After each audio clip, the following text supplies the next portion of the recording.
दरम्यान अजित पवार आता राष्ट्रवादीच्या वर्धापन दिनानिमित्त कार्यक्रमासाठी पोहोचलेले आहेत आणि काहीच वेळात ते संवाद देखील साधणार आहेत असं आपल्या लक्षात येत आहे।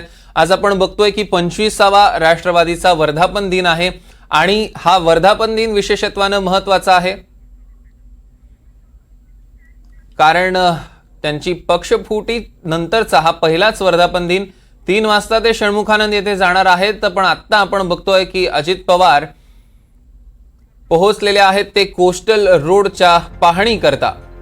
मरीन ड्राइव्ह ते हाजी अली पर्यंतचा हा कोस्टल रोडचा प्रवास 9 मिनिटात होणार आहे आणि त्याच्या काम कितपत झालंय त्याची पाहणी करण्यासाठी अजित पवार आता पोहोचलेले आहेत। आपण बघतोय मुख्यमंत्र्यांनी पाहणी केल्यानंतर हा कोस्टल रोड सुरू होणार आहे आणि त्यापूर्वीच आपण बघतोय कोस्टल रोडचा हा दुसरा बोगदा त्याची पाहणी करण्यासाठी अजित पवार आता पोहोचलेले आहेत। या क्षणाची सगळ्यात मोठी बातमी आपण बघतोय।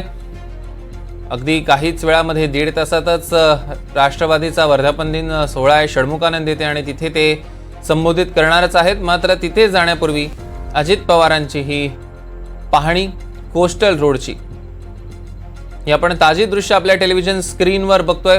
कोस्टल रोडच्या दुसऱ्या टप्प्याच्या कामाची पाहणी करतात आणि हा दुसरा टप्पा सुरू झाल्यानंतर मरीन ड्राइव्ह पासून हाजी अलीला 9 मिनिटात पोहोचता येणार आहे। अक्षय कुडकेलवार आपले प्रतिनिधी आपल्यासोबत जोडले गेलेले आहेत, त्यांच्याकडून अधिकचे अपडेट्स घेऊया।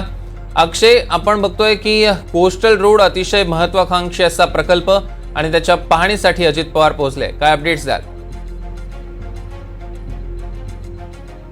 नक्की सौरभ, आपण जर बघितलं तर यापूर्वी कोस्टल रोडची वरळीपासून मरीन ड्राइव्ह पर्यंत येणारी मार्गिका सुरू झाली होती आणि यानंतर स्वतः महानायक अमिताभ बच्चन यांनी देखील या संपूर्ण कोस्टल रोडचं कौतुक केलं होतं। मात्र सगळ्यांना, संपूर्ण मुंबईकरांना प्रतीक्षा होती ती आता मुंबईकडनं, अर्थातच मुंबईच्या मरीन ड्राइव्हकडनं वरळीच्या दिशेने, हाजी अलीच्या दिशेने जी मार्गिका आहे ही कधीपर्यंत सुरू होते याची प्रतीक्षा होती आणि ती प्रतीक्षा आज संपलेली आहे।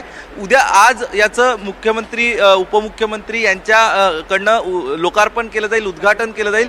त्यापूर्वी पाहणी करतानाचं चित्र आपल्याला या ठिकाणी दिसतंय। मुंबई महानगरपालिका आयुक्त भूषण गगराणी असतील, राज्याचे उपमुख्यमंत्री अजित पवार असतील, तसेच एकूणच L&T ज्या कंपनीकडे याच्या बांधकामाचं कंत्राट होतं याचे सगळे अधिकारी यांच्या माध्यमातून पाहणी केली जाते। थोड्याच वेळात राज्याचे मुख्यमंत्री एकनाथ शिंदे या ठिकाणी पोहोचतील आणि त्यानंतर शासकीय उद्घाटनाचा कार्यक्रम पार पडणार आहे। सगळ्यात महत्त्वाचं, उद्घाटन पार पडल्यानंतर ज्या विंटेज कार या ठिकाणी ठेवण्यात आलेल्या आहे, या विंटेज कारच्या माध्यमातून राज्याचे मुख्यमंत्री त्यासोबतच राज्याचे दोन्ही उपमुख्यमंत्री हे या विंटेज कारमधनं या ठिकाणावरनं तर हाजी अलीपर्यंतचा प्रवास करतील आणि हा प्रवास केल्यानंतर याचं उद्घाटन झाल्याचं, लोकार्पण झाल्याचं जाहीर केलं जाईल। उद्या सकाळी 7 वाजतापासून संध्याकाळपर्यंत हा कोस्टल रोड, म्हणजे उद्यापासून हा कोस्टल रोड सर्वसामान्य जनतेच्या वाहतुकीसाठी सुरू राहील असं सांगितलं जाते। मात्र हे बघणं महत्त्वाचं ठरणार आहे की मुख्यमंत्री आल्यानंतर, याचं लोकार्पण केल्यानंतर मुख्यमंत्री नेमका काय निर्णय घेतात, कारण शक्यता अशी वर्तवली जाते, मुख्यमंत्र्यांच्या सूत्रांकडनं ही माहिती सौरभ मिळते की मुख्यमंत्र्यांकडनं आज असे आदेश दिले जाऊ शकतात की मुख्यमंत्र्यांनी लोकार्पण केल्यानंतर, पाहणी केल्यानंतर लगेचच सर्वसामान्य मुंबईकरांसाठी देखील ही मार्गिका सुरू केली जावी।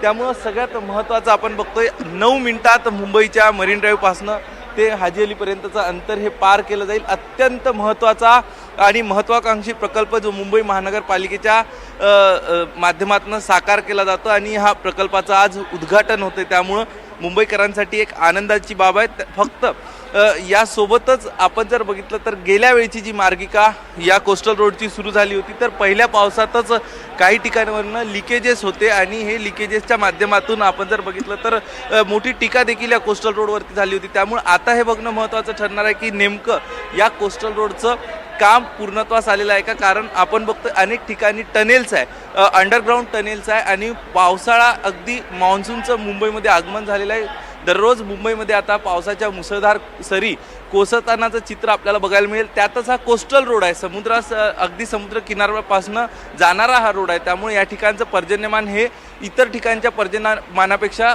तुलनेने जास्त असतं। अशावेळी कुठलीही आपत्ती या ठिकाणी येऊ नये याची देखील चाचपणी मुख्यमंत्र्यांच्या माध्यमातून केली जाते. तुर्तास आपण जर बघितलं तर एक चांगला महत्त्वाकांक्षी प्रकल्प जो आहे हा सुरू होतोय. सध्या हा प्रकल्प जो आहे मरीन ड्राईव्हपासनं ते वरळीपर्यंत आणि वरळीपासनं मरीन ड्राईव्हपर्यंत असं ये जा असणार आहे.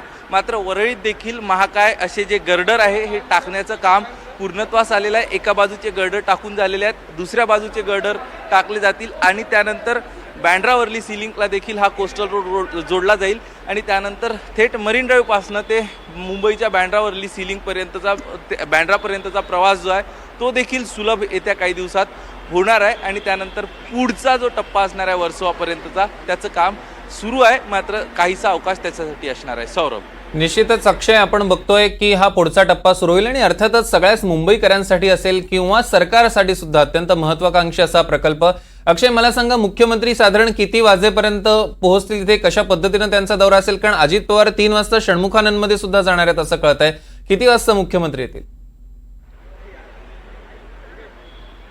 आपण जर बघितलं तर मुख्यमंत्री एकनाथ शिंदे यांच्या कार्यालयाच्या माध्यमातून जी वेळ देण्यात आली होती ती 1 वाजताची वेळ देण्यात आली होती. मात्र काल दिल्लीवरनं परतल्यानंतर काही महत्त्वाचं शासकीय कामकाज मुख्यमंत्र्यांचं आहे आणि वर्षा या निवासस्थानी त्यांचं जे शासकीय निवासस्थान आहे हाकेच्या अंतरावर आहे. सौरभ, या ठिकाणावरनं कुठल्याही क्षणी मुख्यमंत्री या ठिकाणी येतील आणि मुख्यमंत्र्यांच्या माध्यमातून या कोस्टल रोडचं लोकार्पण केलं जातील.